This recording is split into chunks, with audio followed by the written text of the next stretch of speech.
ඉතින් මං ලෑස්ති වෙන්නේ 2026ට මගේ විෂන් බෝඩ් එක හදන්න. ප්‍රින්ට් කරගෙන ආවා දැන් ටිකකට කලින් ව්‍යාහවුස් එකෙන්. මේවා මාර ක්වොලිටි එක ගැන මට මේක දැනෙන්නේ ලංකාවේ ප්‍රින්ට් කරාට වඩා. මේ බලන්නකො මේක A4 එකේ මම ප්‍රින්ට් කරේ හැබැයි මාරම ෂයිනි. ඉතින් මේ විදිහට ප්‍රින්ට් කරගෙන ආවා. මේක මගේ ගිය අවුරුද්දේ විෂන් බෝඩ් එක.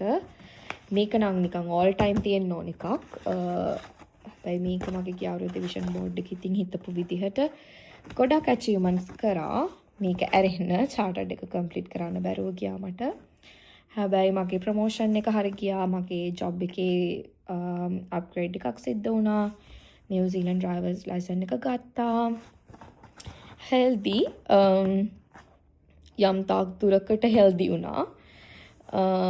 ෆෝන් එක ගත්තා 17 Pro Max එකක් හස්බන්ඩ් අරන් දුන්නේ. හැබැයි ඉතින් ගත්තා. හෙල්දි මේවත් කන්න පුරුදු වුණා. මේක ඇචීව් කරන්න බැරුව ගියා. හේතුව නොවැම්බර් මන්ත් එකේ තමයි දැනගත්ත විදිහට ස්ට්‍රෝබෙරි ගොඩක් තියෙන්නේ සහ යාලා ඩිසෙම්බර් එන්ඩ් වෙද්දි ක්ලෝස් කරනවා. එයාලගේ වතු ඔක්කොම අපි ගියා. ඇත්තටම කිව්වොත් මගේ කලින් ට්‍රැවල් බ්ලොග් එක ඔයාලා බලන්න නැති. ඒක මේ අපි ගිස්බන් ගියපු ගම ෆකතානි ගියා ස්ට්‍රෝබෙරි ෆාම් එකට. හැබැයි අන්ෆෝචුනේට්ලි යාලා පික් යෝර් ඕන් ක්ලෝස් කරලා තිබ්බේ. ඉතින් මේක ඇචීව් කරන්න බැරුව ගියා. හැබැයි ඒක මම 2026 විෂන් බෝඩ් එකටත් ගෙනාවා. හේතුව එක මං හරි ආසයි එතෙන්ට යන්න. මේ අවුට්ෆිට්ස් මේ නිකන් අර ඔෆිස් අඳින්න පුළුවන් ඒ කියන්නේ ඔෆිස් අවුට්ෆිට්ස් තමයි මම මේවා කරේ. ඉතින් ඇත්තටම කිව්වොත් ඔයාලට පේන ඇති මෙන්න මේ ට්‍රවුස් එක. මෙයා මෙතන ක්ලච් එකක් තියාගෙන ඉන්නේ. මේ පර්ස් එකක් තියාගෙන ඉන්නේ. එතකොට මේ පර්ස් එක හින්දා මේ විතරත් පොඩි දාරයක් හිටිනවනේ එක කලිසමේ zip එකක් වගේ පේනවද? මට වෙන්නේ නම් ඈතට එහෙම මට ඒ කියන්නේ දැන් පස්සේ කල්පනා කරද්දි තමයි ක්ලික් උනේ මේ මම ඇත්තටම ට්‍රවුස් එකක් ගත්ත එක මේ වගේ zipper එකක් තියෙනවා. Rare Beauty මේක blushers මේක නම් ගන්න බැරුව ගියා. ඇත්තටම මේක පොඩක් ගණන්නේ. හැබැයි මේ මම ආස කරන ලිප්ස්ටික් එකක් මට ගන්න පුළුවන් වුණා. not like මේ අර ගොඩාක් හොඳ බ්‍රෑන්ඩ් එකක් නෙමෙයි. නමුත් මම ආස කළ එකක් ගන්න පුළුවන් වුණා. මේ වගේ ට්‍රැවල් කරන්න ප්ලෑන් කරන් හිටියා. ප්‍රමාණයටත් වඩා වැඩියෙන් හස්බන්ඩ් එක ට්‍රැවල් කරන්න පුළුවන් වුණා. වර්ක්අවුට් කරන එක නම් ඇත්තටම කිව්වොත් කෙරුන්නේ නැතිම තරම්. හේතුව හිතා ගන්න බැරි බිසි අවුරුද්දක් වුණා. ඒ කියන්නේ මගේ ඩිග්‍රී එකේ ෆයිනල් රිසර්ච් එක කියන්නේ ඩිග්‍රී එකේ රිසර්ච් එක ෆයිනල් නෙමෙයි ඩිග්‍රී එකේ රිසර්ච් එක කරන්න තිබ්බා. ඉතින් ඒකට උදේ දවල් රෑ නැතුව මට වැඩ කරන්න සිද්ධ වුණා. සහ මම ෆුල් ටයිම් ජොබ් එකක් කරන ගමන් කරේ. ඉතින් කාලය කියන එක මට නැතිම තරම් වුණා. ඒ කියන්නේ ඔෆිස් එකෙන් කෙලින්ම ගෙදර ආවා. පුටුවේ ඉඳගත්තොත් එහෙම රිසර්ච් එක ලියන්න ආයෙමත් පාන්දර 2ට 3ට තමයි මට නැගිටින්න පුළුවන් වුණේ පුටුවෙන්. ඉතින් ඒ කාලේ හරිම අමාරු කාලයක් සහ ඒක ඉවර වෙච්ච ගමන්ම පෝස්ට් ස්ටඩි වර්ක් විසා එක දාගන්න try කරා සහ මේකට ඕන කරන දේවල් ලෑස්ති කරගන්න. ඊට අමතරව මගේ ඊළඟ ටාගට් එක උනේ ජොබ් එකක් හොයාගන්න එක. ඉතින් ඒ දේවල් කියන්නේ අපිට කියන්නේ රෙසිඩන්සි එකට ඕන කරන රික්වයර්මන්ට් එක ෆුල්ෆිල් වෙන ජොබ් එක හොයාගන්න තමයි මගේ ફોකස් එක තිබ්බේ. ඉතින් එතෙන්ටත් මට කාලය ගොඩාක් වියදම් කරන්න කියන්නේ වැය කරන්න සිද්ධ වුණා. ඉතින් ඒකත් එක්ක කාලය ඇත්තටම තිබ්බේ නැහැ බොරු කියන්න ඕන නැහැ. ඊට පස්සේ මූව් වෙන වැඩත් එක්ක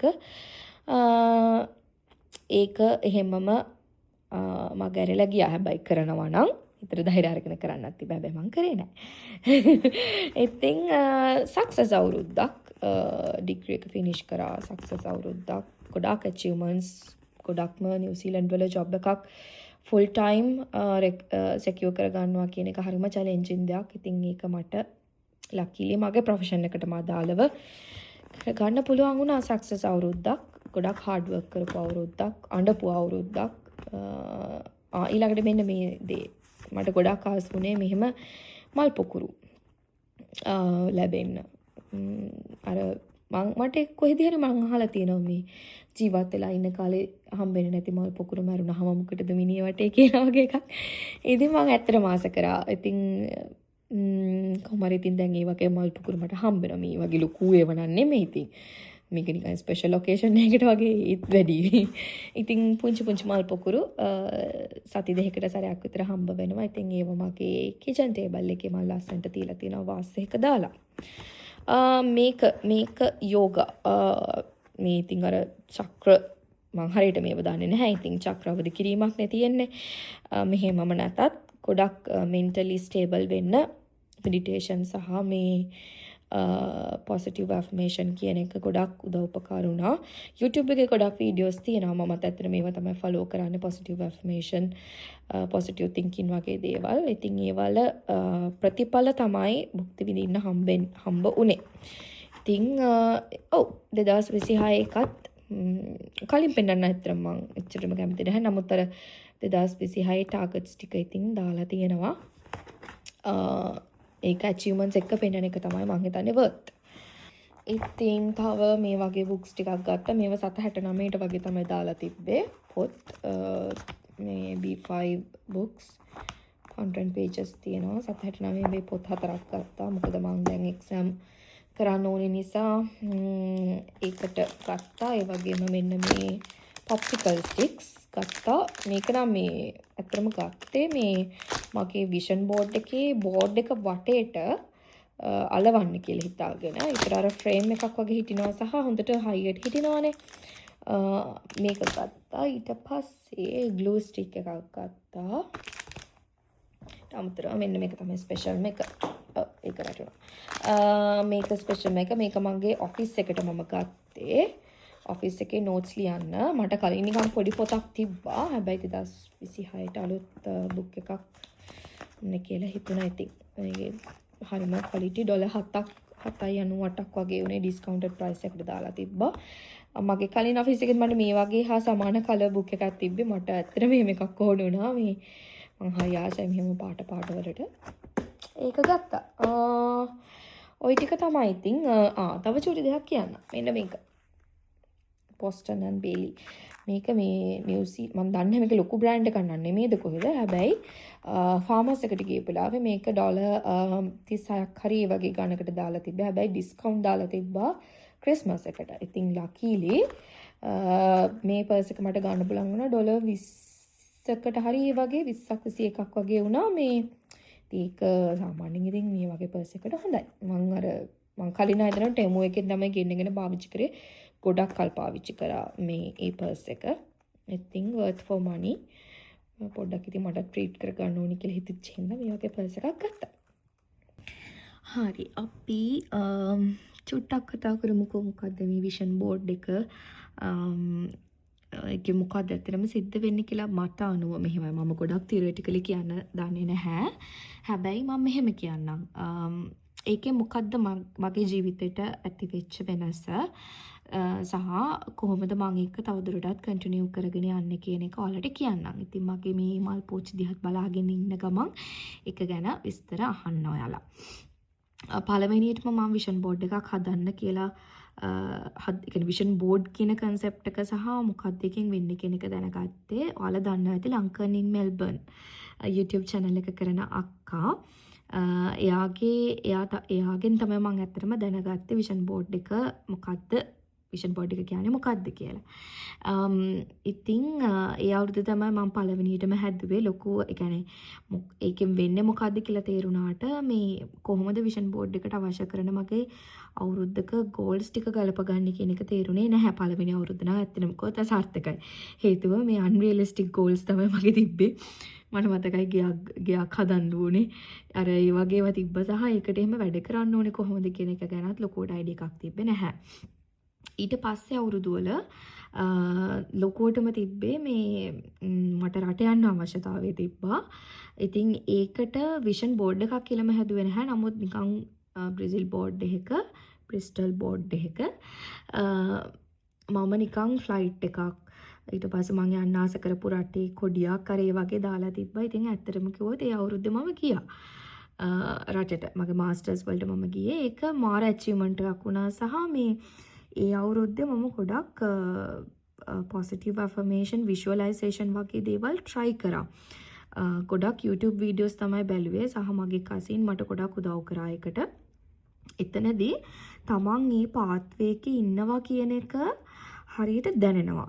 ඒ කියන්නේ තමන්ගේ ඉනර් පීස් එකට මේ කියන්නේ අපි හිත ඇතුළට තමන්ගේ ශරීරයට කොහොමද මම කියන්නේ ආත්මයටම දැනෙනවා. උදාහරණයක් විදිහට ගත්තොත් එහෙම ඉස්සර මම විෂුවලයිසේෂන් කරගෙන ගියාම දැන් හිතන්නකෝ මම විෂුවලයිස් කරනවා ඒ රටේ මම ඉගෙන ගන්න එක.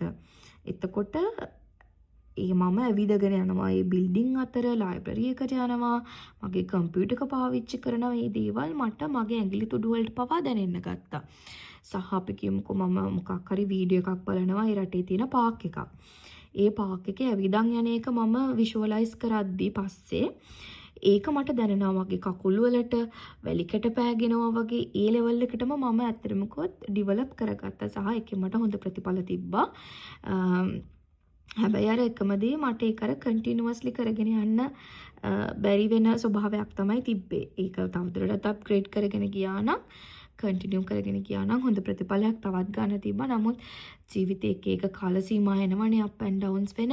ඉතින් ඒවත් එක්ක ඇත්තටම ඒ විෂුවලයිසේෂන් කියන එකේ බ්‍රේක් එකක් සිද්ධ වුණා. ඊළඟට මම ස්ටඩීස් ඉවර වෙලා ලංකාවට ගියාම ඒත් මම ඒ අවුරුද්දට නම් ලොකුවට හදාගන්න ඇත්තටම මට මතක විදිහට බැරි වුණා. මගේ විෂන් බෝඩ් එක. හැබැයි ඊට පස්සේ මම ආයෙමත් රටකට යනවා කියන තීරණය කළා. බඳින්න තීරණය කළා. ඉතින් ඒ හස්බන්ඩ් මට කොයි වගේ කෙනෙක්ද මට හම්බෙන්න ඕනි කියන එකත් ඉතින් විෂුවලයිස් කරා. ඒ විදිහටම කෙනෙක්ව හම්බුණා. ඒ විදිහටම ආදරය කරන ආදරෙන් බලා ගන්න ඒ වගේම රටකට යන්න ඕනේ සෙටල් වෙන්න ඕනේ කියන එකත් මගේ විෂන් බෝඩ් එකට ඇඩ් කරලා තිබ්බේ එකත් ඒ විදිහටම අචීව් කරා. ඊට පස්සේ 2025 ගිය අවුරුද්දේ මගේ විෂන් බෝඩ් එක තමයි මම ඔයාලට කලින් පෙන්නුවේ. ඉතින් ඒක හැදුවෙත් නිව්සීලන්ඩ් ඇවිල්ලා එකම දේ අර දෙසැම්බර් 31 වෙද්දි මට හදලා තියාගන්න බැරි වෙනවා නේ මන් දෙක ඇයි එහෙම වෙන්නේ කියලා. කොහොමරි 2025 ජනවාරි මුල හරිය වගේ තමයි හස්බන්ඩ් ටිකක් සැර කරලා කෑ ගහලා යයියම් මේක print කරගෙන එමු කියලා. මොකද මම හැමදාම මග අරිනවා. ඒකට ඕනකට පින්තූර ටික එක්ක කම්ප්ලීට් නැහැ එහෙම කී ඉන්නවා. මේ ඉතින් එහෙම වුණා. හැබැයි පස්සේ විෂන් බෝඩ් එක හදාගත්තා. ඒක හැමදාම උදේට දැක්කහම ඉතින් ඒක මාර ඒ කියන්නේ goal oriented වෙනවා මනස automatically. මොකද අපි යටිසිතෙන් ඒ ඩ්‍රීම් එක ඇතුලේ කියන්නේ ඒ ටාගට්ස් ඇතුලේ තමයි ජීවත් වෙන්නේ යටිසිතින්. යටිසිතින් අපි කියමුකෝ මම කෝස් එක කම්ප්ලීට් කරනවා කියන එක ඔල්රෙඩි වෙලා වගේ තමයි මගේ යටිසිතට දැනෙන්නේ. ඉතින් ඒව තමයි අපිට යුනිවර්ස් එක හරහා ඇචීව් වෙන්නේ. ඒ කියන්නේ ඔයා හිතුවොත් එමුවට බෑ කියලා ජොබ් එකක් හොයාගන්න බෑ. නැත්තම් මට ඩිග්‍රී එක කරගන්න බෑ කියලා. ඉතින් බැරි දේ තමයි ඇචීව් වෙන්නේ. මොකද මනස දන්නේ නැහැ හොඳ නරක බේර ගන්න. වෙන් කරලා තේරුම් ගන්න. ඔයා හිතන දේ තමයි ඔයාට ඇට්‍රැක්ට් වෙන්නේ. ඉතින් ඕක තමයි සිම්පල් තියරි එක. ඔයා අපි කිව්කෝ කෙනෙක් නම් ඔයාට ජොබ් එකක් නැත්තම් මෙහෙ මොහොතේ එහෙම නැත්තම් එක්සෑම් ෆේල් වෙනවා නම් හරි හමම් පාර්ට්නර් කෙනෙක් නැත්තම් පොඩ්ඩක් නැවත ගිහින් හැරිලා බලන්න ඔයාගේ මනස මොකද්ද මේ වෙලාවේ හිතන්නේ කියලා. අනිවාර්යයෙන්ම නෙගටිව් පුංචි හරි දෙයක් තියෙන්න ඕනේ. පොඩි අර ග්‍රේ ඒරියා එකක් ඩාර්ක් ඒරියා එකක් ඔයාගේ මනසේ තියෙන්න ඕනේ. ඒක නිසායි ඔයාට ඒ වගේ ඇචීව් කරගන්න බැරි. කියන්නේ ඒ වගේ බොහොම නෙගටිව් තත්වයකට වැටලා තියෙන්නේ මනසේ තියෙන යම්කිසි අයහපත් දෙයක් හින්දා කියන එක ඔයාලටම තේරෙයි. ඉතින් කරන්න ඕනේ ක්ලෙන්ස් කරගන්න එක තමන්ගේ මනස. ඒකට තියෙනවා ඉතින් guided meditation ඔයාලා YouTube search කරන්න guided meditation තියෙනවා. ඉතින් කොහොමද මනසේ තියෙන gray areas ටික නැති කරලා තමන්ගේ ජීවිතේට බ්‍රයිට් දෙයක් එකතු කරගන්නේ නැත්නම් ගෝල් එකක් ඔරියන්ට් කරලා වැඩ කරන්නේ කොහොමද කියන එකට මනස හදාගන්න එක. ගැන ගොඩක් YouTube videos තියෙනවා. ඉතින් ඒක ගැන මම කියන්න තරම් ලොකු දැනුමක් තියෙන කෙනෙක් නෙමෙයි මම. නමුත් මම අර simply කිව්වේ what you think what you get. අර ඔයා හිතන දේ තමයි ඔයාට ලැබෙන්නේ. එතකොට මේ අවුරුද්දේ තියෙන achievements ගත්තොත් එහෙම life එකේ ගොඩක් challenging අවුරුද්දක් 2026 කියලා කියන්නේ මට. ඉතින් 2026 අවසානයේ බලමු කොහොමද මම මගේ ටාගට්ස් ටික අචීව් කරගත්තේ කියලා. ඉතින් thank you වීඩියෝ එක බලුවට ඔයාලටත් ඔයාලගේ goals වලට යන්න ඉක්මනටම ලැබෙන්න සහ බොහොම සාර්ථක වේ achievements කරදර අඩුවෙන් සහ කරදර නැතුව ඒ ඇචීව්මන්ට්ස් කරගන්න ලැබෙන්න කියලා මම විශ් කරනවා. ඉතින් 2026 අවුරුද්ද ජයග්‍රාහිකම අවුරුද්දක් විනින් ඉයර් එකක් වෙන්න කියලා මම විශ් කරනවා. thank you very much මාව අහන් හිටියට.